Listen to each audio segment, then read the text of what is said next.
So, what's been going on in your worlds? Any thoughts? Yeah, well, I relapsed Saturday, so that wasn't good. Okay. And yeah, so I mean, I was just thinking a lot about self-sabotage. Like, it's been an ongoing thing in my life for a long time. Like, I get to a certain point and I just want to blow shit up. And it's happened in my recovery so many times. 4 months, 5 months, 60 days, 90 days, 8 months, whatever. And whatever. Consistent pattern of what? Well, a consistent pattern of just like not afraid of fear. It's all fear driven. Like fear of success, fear of having everything you want, fear of like achieving your goals. I mean, by the grace of God, I wasn't out long, so that was the good news. But but I still went there. So that's the part that's gotta why. What drives a desire to run for the hills? Yeah. Well, it's it's the uncomfortability, and it's what uncomfortability?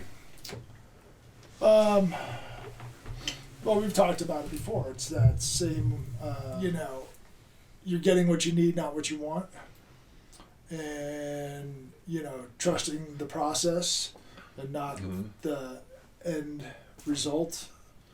Yeah, we were sitting the other day. I mean, I've heard you for recent times talk about, Groundhog Day and everything's the same, as if that's actually a bad thing. And this is you're not alone in that thought. Many people it's kind of like, I was thinking about this the other day. It's like if you're on a road trip and you look at every single individual mile by itself, it's super monotonous.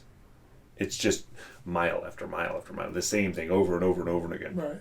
As opposed to trying to look at the entire journey. I know you don't like that. That's why I'm bringing it up. I mean, that's pretty basic, though. Well, it is pretty basic, but I want to look at the reality, and I'm not trying to fucking get in your shit, but I mean, this has been a repeating.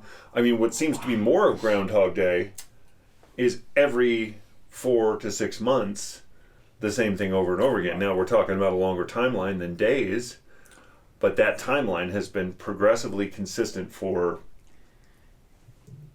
years. Yeah. And years and years. No, you're right. You're absolutely right. And a shift of perspective towards, I really believe perspective matters. That the way we approach things and the views we put on this really matters.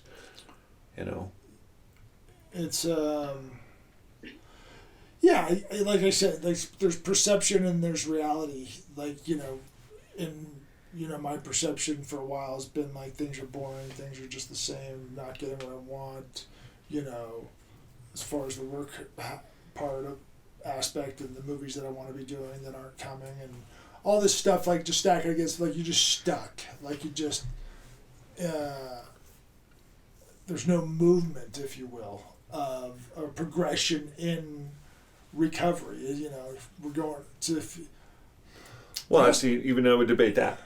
It's because movement is not coming in the means that you've always had it. It's not this roller coaster of things are great, things suck, things are great, things suck. Right.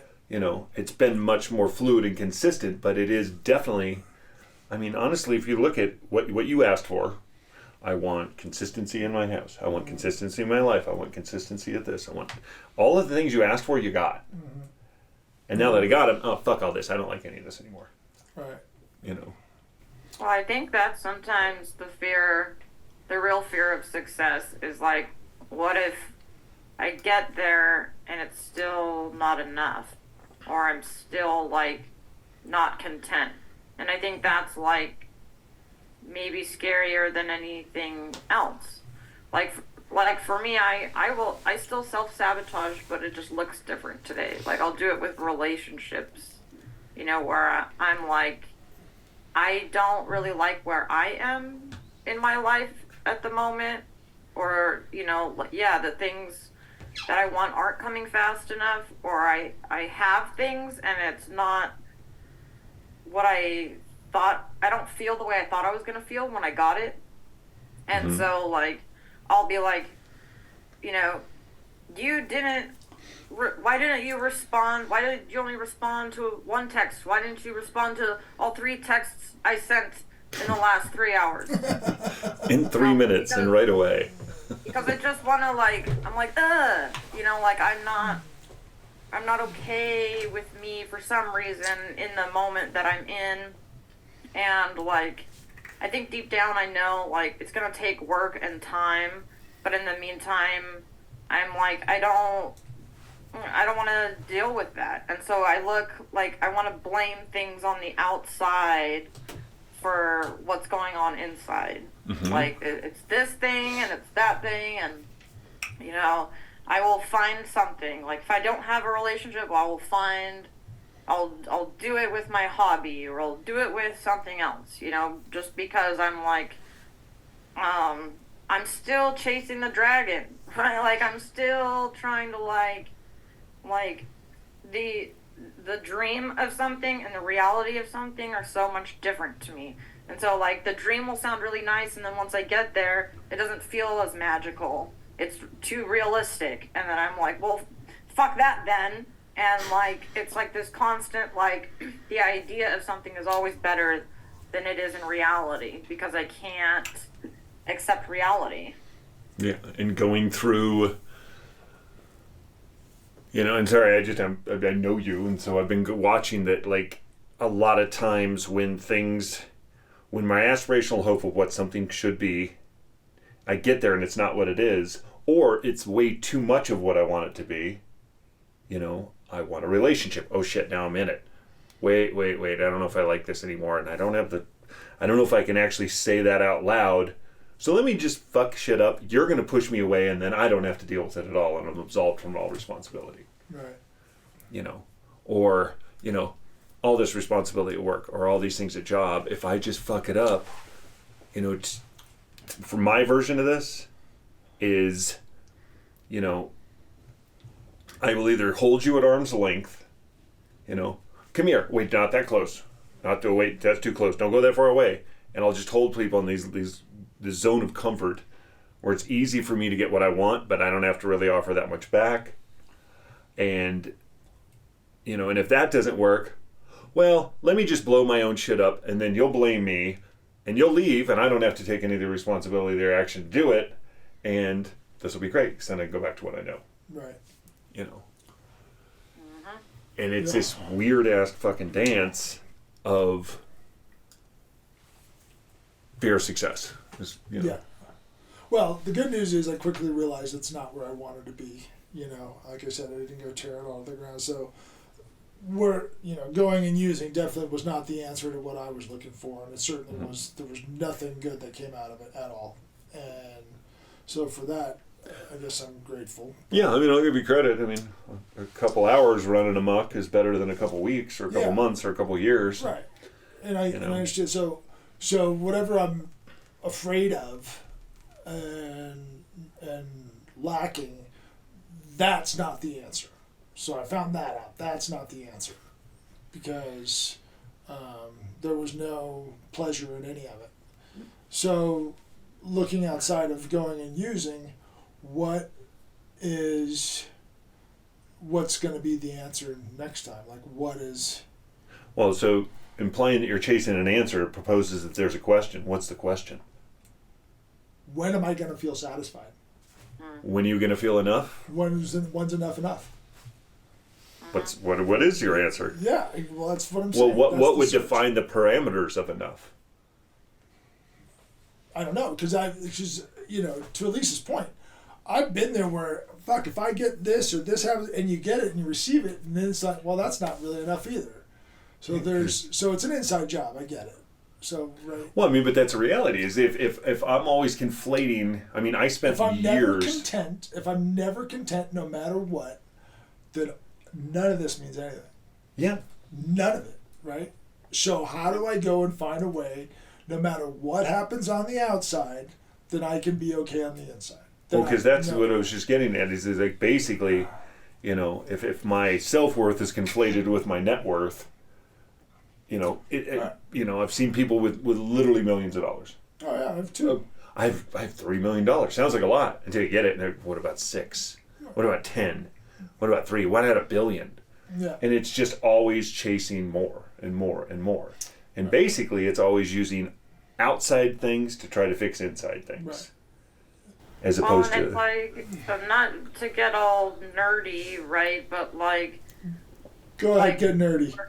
When we're gonna it helps me understand what's going on in my brain, right? Is like, if our brains, produce dopamine when we're driving towards a goal. And then if we meet that goal and it's what we expected, the dopamine level stays the same. If we get there and it's less than what we expected, it actually drops. And so, like, literally chasing anything, like the chase gives us this dopamine release that we don't get when we get the goal, and we certainly don't get if we don't get what we expected. And so, like, but I try to think of that, like, yeah, there's going to be this feeling where, like, for years I've been chasing dopamine, right? Like, in any substance that I've been doing. And so, like, there's a part of me that's always going to be chasing something. But, like, I can also, like, chase positive things. Like, I can run towards a small goal, and then after I get it, I can set another small goal and realize that the chasing of positive goals is fun. Well, it can be. I mean, there's a great book on this called The Molecule of More. I mean, that basically dopamine keeps us focused on future events. Because as evolutionary, that's really helpful, because you're not gonna, if we waited till we were hungry to go eat, there's no guarantee. I mean, there's no, all of the stores we have now, there's no guarantee you're gonna find shit. So it kept us focused on future things. But, the body that we've developed is not the world that was not developed for the world that we live in. And so how do we pay attention to if you look at social media, you look at all these things, they're casinos, all of this, all the things that we have on these digital crack pipes we all carry around with us, being a cell phone, are basically dopamine dispensing devices in every category. And so how do you, even if, like, small external goals, I'm not saying aren't, it's important to want to strive. It's important to have a reason to get up out of bed. It's important to have purpose. It's important to have, of something feeling of like you're actually getting somewhere. But how many of those small goals are external and how many are internal? Like, how can we make the journey the reward? I've been obsessed with this idea of how do you actually just make the journey through recovery the reward, not like some destination you're trying to aspire for. Because what happens if you aspire for it and you reach it? I don't think you can. There's no like, recovered, the journey's check. Work. The journey is work. Yeah. There's no gratification in it. Okay. Like, even there's no gratification in it? I would debate that. Let's I don't know, you can edit this out, but let's take recovery program, okay? What's the recovery rate through a 12-step program? 10%. Okay, so through any 12-step program at all, the ratio is about 10% stay. Okay, that's obviously not the best odds. So there's clearly a problem. Those numbers are cool. Okay, you could look at the questionability of is it because everybody relapsed, or there's a certain, it's an anonymous program, so they don't have metrics so on this. What I'm saying is that there's a certain point where you're driving, and if there is not something that you're gonna say, fuck yes, I hit that, things are starting to get marginally better, right? Because, you said it yourself, you don't believe in rock bottom. You can always go further. Well, there's people that, didn't lose their jobs, didn't lose their cars, didn't lose their houses, aren't in jail, right? That go and get clean. So, and stay clean, all right? For those people, for whatever reason, they wanted to, they maintained their sobriety because they wanted to keep what they had in their marriage and they went off things. There's others that obviously came in through jail, and they had a reason, a big reason to stay clean, right? Either they were nudged by the judge or they were, OD'd and died, whatever it is, So I think there's differences in like, I didn't lose my house, I didn't lose my chick, I didn't lose all that shit, and I still, whatever. So not much of my life has changed. There's no dramatic. So if you're going into jail and prison, you're coming out and you're on an ankle lock and you're going through, your life is getting dramatically better, right? If you're in the dramatically, like you were just in prison for 10 years. Now you're on an ankle bracelet in a halfway house. Now you've got, you've got a house on your own. Now you got a job. So those are incrementally bigger things. For people like me, that didn't go through all that shit, life isn't incremental. There's not a huge difference. No, but this is where I mean. So why is the journey so bitchin'? So why is it so bitchin'? Yeah. So well, this is where I mean perspective really matters. Right. So let's look at it from your perspective, what you just said. Somebody who comes out of prison and got into a halfway house, it seems like a market improvement. But from their perspective, what if they came out and the only identity they ever had was in when they were locked up? And they had some amount of respect and some societal value and all of these things that through their lens and their perspective they don't have anymore. Now I'm just somebody out here, they want me to get a job. You're talking about at somebody who's institutionalized. I'm talking about but it's perspective. Which is a minute amount of people that come out, from drug offenses anyway. I mean, if you commit armed robbery under a drug offense, you just did 25 years. I get it. Okay, you're institutionalized. No, but I mean, there's a lot of people that's... People do 3 years. You're not institutionalized. You're not whatever. There's more to that than institutionalized, though. There's finding an identity and a value. So how much of your old identity was wrapped up in who you once were? Right. And I really believe you've got to let go. There's a part of it, if you don't let go of who you once were, you will never make room for who you are. Right. Or who you can be. Right. And that's just incredibly difficult times to walk around. Sure. There's the idea of the stages of grief. Is a really well-known idea. And, because it's, I'm blanking on them. There's anger.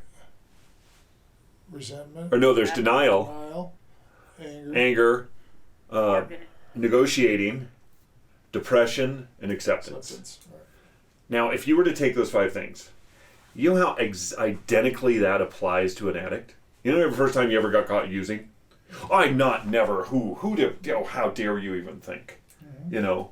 And then you get pissed off. I can't believe you even tried to say that was me. And then the negotiate, are you sure you saw what you saw? Maybe it was something different. And when none of that works, then you're into the inevitable, all right, fuck, I'm got. And then you can have some level of acceptance towards the situation. Yeah. And I was trying to think, why do those things they're so exactly corollary? But the reality is, I think because you have to let who you were die. Your identity of who you are dies in that process. And if we don't give up that person, the new person can never be reborn. Right, hence what we're doing this weekend. So I get it. An idea. We'll see how that actually comes to play. In the next episode, we will revisit that idea. Well, but it makes sense that, they've like... in early recovery, the external rewards are the most powerful thing, right? And so, that makes sense. Like Nick, what you're saying about if the external rewards aren't like this really incremental thing right away, there can be some, well, what am I doing here? Because that's the whole idea about contingency management, right? Is that if in early recovery we want to actually receive things for doing the right thing, so we want money or gift cards or stickers or whatever, and then later on in recovery we realize that the rewards are coming from in here, right? I actually have some serenity, or I actually have some trust, or like those things actually like mean something. And so it's like it's pretty common, right? That like the thing that actually motivates people in early recovery are external things. And then the internal things like come a little bit later. Right. So, I mean, and I'll just use me for an example. I was not a daily user. You know, I wasn't a shoplifter. I didn't commit fucking armed robbery. I didn't do any of that shit, right? So for me, you know, but I did, you know, many times burn my life to the ground. That being said, so when I went in this last time, here we are again, rock bottom. Everybody's bottom is different. You know, I didn't have a whole lot, you know, I didn't lose a lot. Like I still had my material things, you know. Yeah, I lost some trust and I lost some faith and whatever, and you know, made some shit with my chick and all that kind of stuff. But ultimately, I still had everything else intact. So none of that has changed, other than gaining a little more trust in my relationship, and that's grown and gotten better and become somewhat of a, you know, staple around here in the program, and got to do that. But as far as on the outside stuff, you know, got no richer, got no, I got healthier because I stopped using drugs, obviously. So I got. But I mean, you can't, you're laughing. I'm laughing at the dog in the background. Oh, we'll clean it up.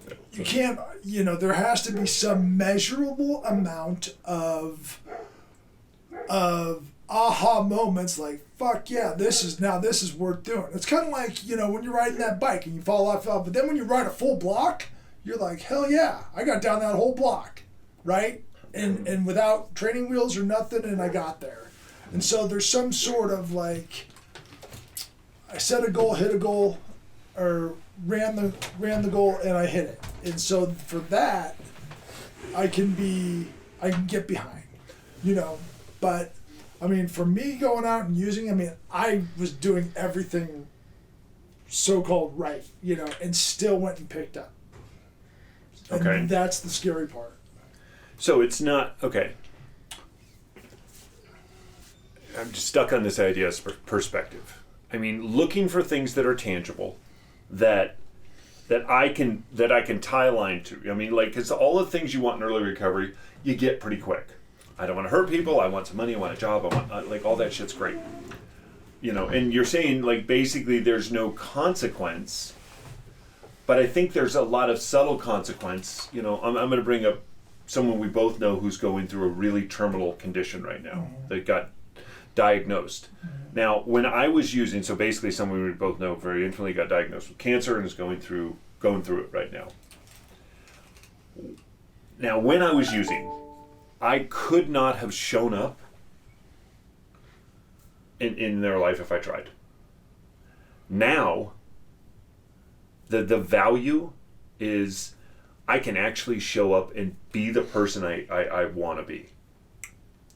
That now that may not come with it's the unspoken things, you know, the integrity and the respect and the gratitude and the kindness and the things that I can actually say I have now that were just absolutely devoid in my life when I was using.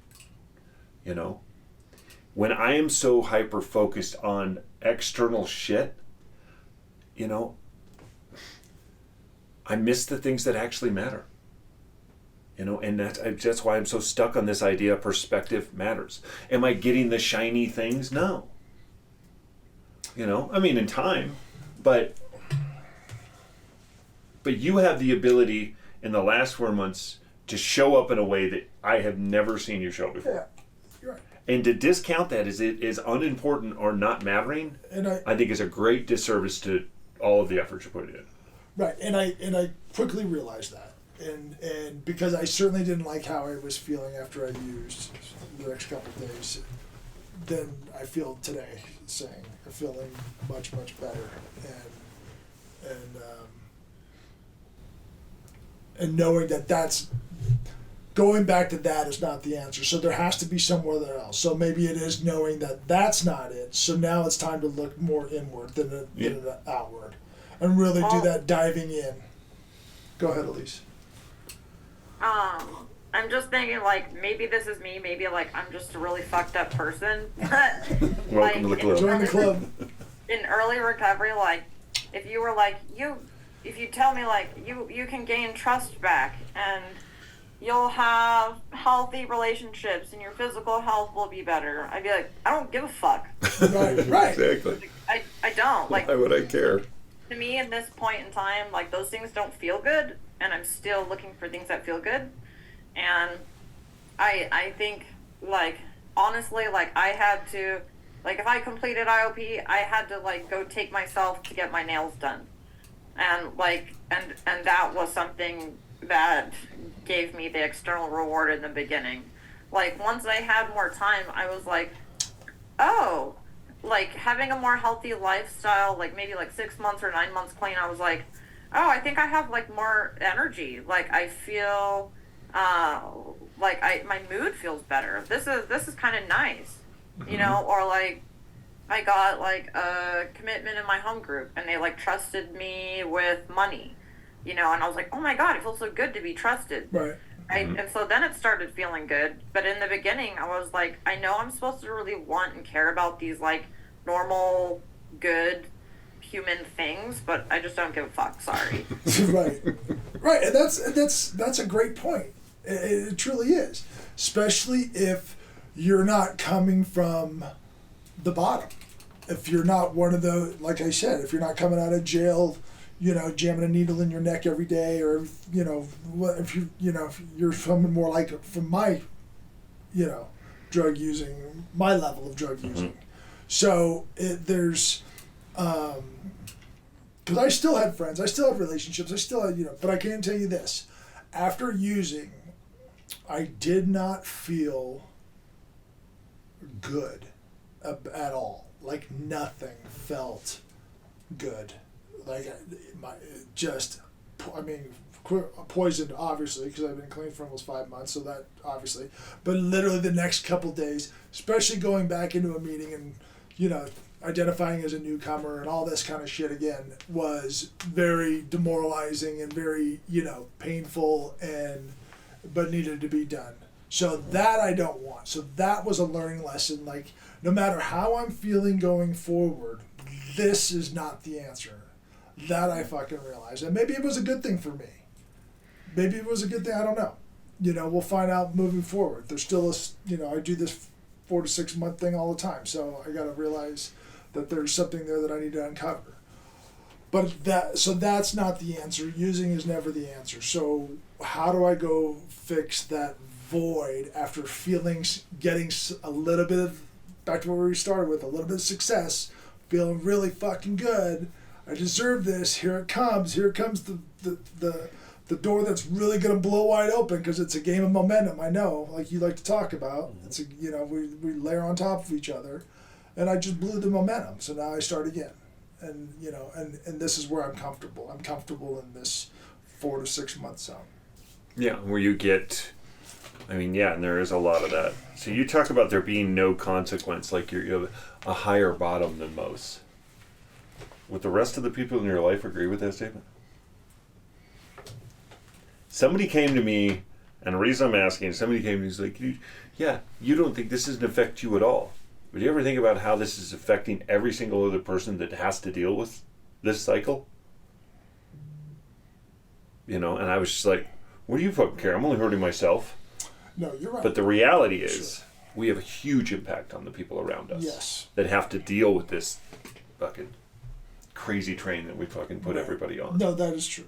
That is 100% true. You know, and to some people, I've had people, like, the family members of addicts come in and like, I'm happier when they're locked up, because then I have some guarantee of what's going to happen. I know they're safe. I know they're somewhere. I know there is, and it's not, you know. But when they're on the streets, it's this constant worry and wonder, and I don't fucking know. Right. Yeah, You know. my mom's like, literally, like, she's like, oh, I could go on vacation when you went to jail. Like, I do something good for myself and not have to, like, worry about, like, having to leave your ass, because I know you're going to be in there for a month or whatever. Yeah, I could go. You know, it's literally vacation.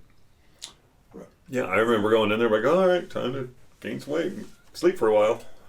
And whatever, to come through and see that thing differently. So...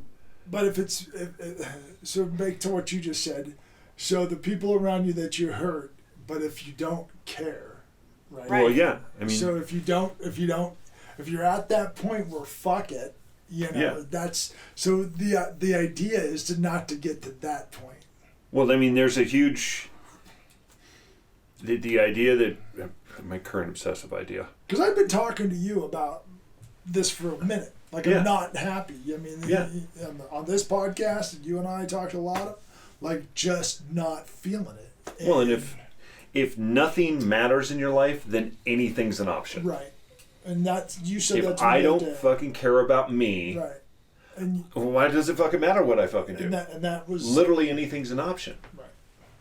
So when I look through, there's something I saw the other day is like my behaviors are a direct reflection of my self-worth. If I treat myself, if I do shitty things, I'm basically talking without words and telling you what I feel about myself. Right. If I will do literally anything, then that proves that nothing about me matters. Right. And if nothing matters, then every single thing is an option. Right. And so looking back to, if I, why do I give a fuck about a job? I'm just going to fuck it up anyway. Why is this person staying with me? I'm just going to destroy this relationship. So let me just manifest my own destiny that I already think is here. Mm-hmm. And so then everybody will validate this for me, and I can just stay in the shit where I'm comfortable. Yeah. Yeah, no, and that makes a lot of sense. And then you said that to me the other day, and that made a lot of sense. Like, you got to hold something in value to yourself and hold yourself to a standard that just is worth living for. Yeah. Yeah. I mean, there's a really big piece to this. I think that we've got to create a life that we want here more than the life we had using. But if you're not getting that life, there seems to be a part of, at least in my recovery right now, that every fucking door is just shutting. Out here, right? Like, you and I have talked about it with shows, with relationships, it's just like slam. So you're stuck, right? And when you're stuck with yourself. Mm-hmm. And it's the worst fucking place to be. Yeah, because why do I just want to sit still with me? This is the place I've been trying to avoid with using forever. Right. And now I've got to sit stuck with me. And when I'm stuck with me, every thought, feeling, and emotion I've ever had is right front and center, talking to me 24/7, calling me fucking every version of a piece of shit that I've always thought. Right.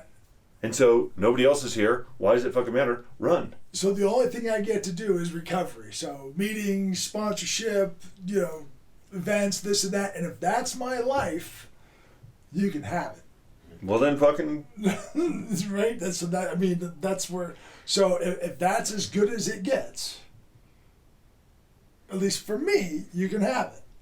Okay. Then why are you putting in the effort? So, well, I expect something to be better. I expect it to get better. And what timeline? Well, that's clearly not Therein mine. lies the difference. Clearly not mine. Things are getting better. Yeah. Every single time I watch, you get healthier, you get more clear, you get more...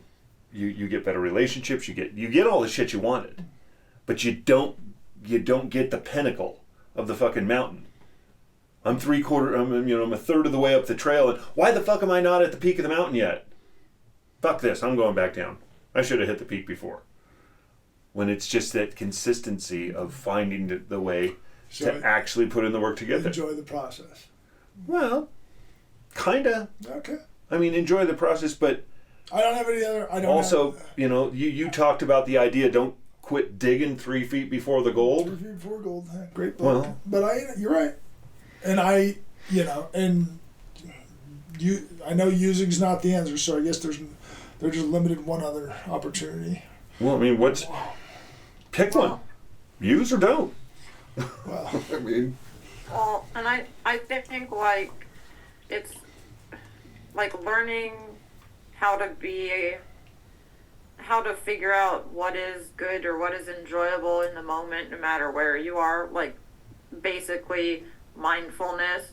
Like, it is a practice as well, and so like for me, like I have to just be like I can either like make a good dinner and I can like wolf it down and then be like, what's next? Dessert, a cigarette, right? And then like go, instead of being like, maybe if I chew this bite like really slowly and like identify, oh yeah, that piece was juicy, like that had good flavor, like I have to like get as into the moment as possible in order to find those things. Like you were saying, Mark, like it's about perspective, but it's also like it's this practice that I have to do regularly of like instead of being like, if I make a dance video, I can't be like, oh, I'm not better, I'm not where I want to be, like fuck this, I'm just gonna take a nap and I'm not gonna go to class, right? I have to be like,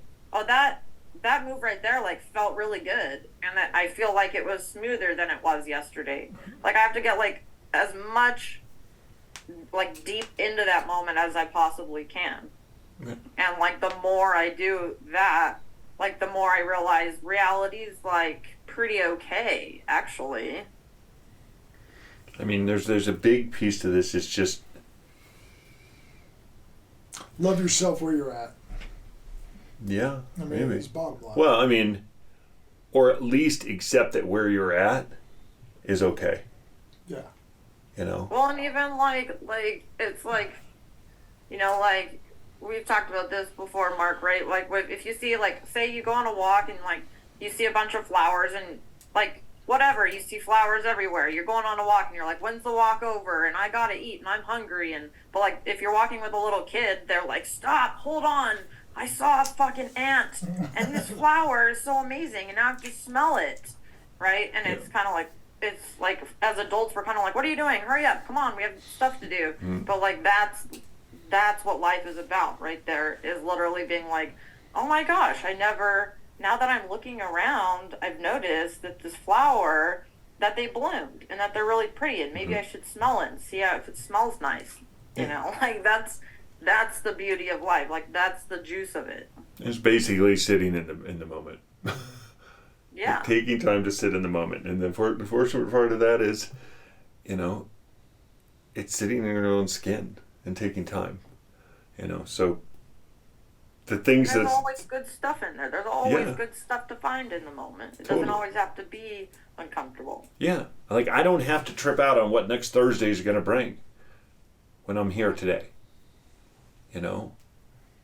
It's I certain right now the things I seek out are the times that I'm happy that I'm clean. Like really actively look for them. That I got to show up for our friend and go to a fucking radiology appointment. Is that something I want to do? Fuck no. But I got to show up and walk through that with him, and that I am proud of. That I got to walk into a yoga class the other day because I have the ability to do that. It's just, I used to think that when I had all the stuff or the things or the place and the money and the pile of whatever I wanted, then I'll be grateful because I got all the things. But it's so the opposite. I need to be grateful for where I am and what I have in literally every moment, because that just, it creates joy, it creates abundance and fulfillment. And I don't have to be like, yes, do I aspire to have goals and aspirations? Yeah, absolutely. But I don't live only there. I think that once you start with the simple gratitude things, and something that I feel like I need to do is that's the base that you build on. Like you have to start building on something, and being grateful for where you're at the moment is something to build on through the rest of your day. Do it in daily incrementals. I mean, it doesn't have to be weekly, monthly, yearly, but like for me, it's just grateful for today. Yeah, and really, and continuing that today and tomorrow. And it doesn't mean I don't want to reach the fucking highest heights, but I'm pretty fucking glad with where I am today. And I think that's a great place to look at this through. So. Right. Yeah, you can use like comparison in like a positive way instead of a negative way, right? Like instead of being like, well, I'm not here, you can be like what you were saying, Nick, I feel like is like the small miracle of, okay, I relapsed, and the miracle is that I realized that this is worse than where I was. Right. And so, like, part of gratitude, I mean, you can, like, reverse the perspective, right? To be like, well, I'm not where I want to be, okay, yeah. But, like, today, I'm also really glad that it's not last Saturday or whatever. You know, I'm really glad that this is better than that, at least. Yeah. Small daily wins of looking at what can I take away from today that's fucking good. So I appreciate you guys' time today. Thank you. This went really well. That went quick. That was a good one. So Go team. Go yeah, team. I appreciate it. That was a good podcast. So.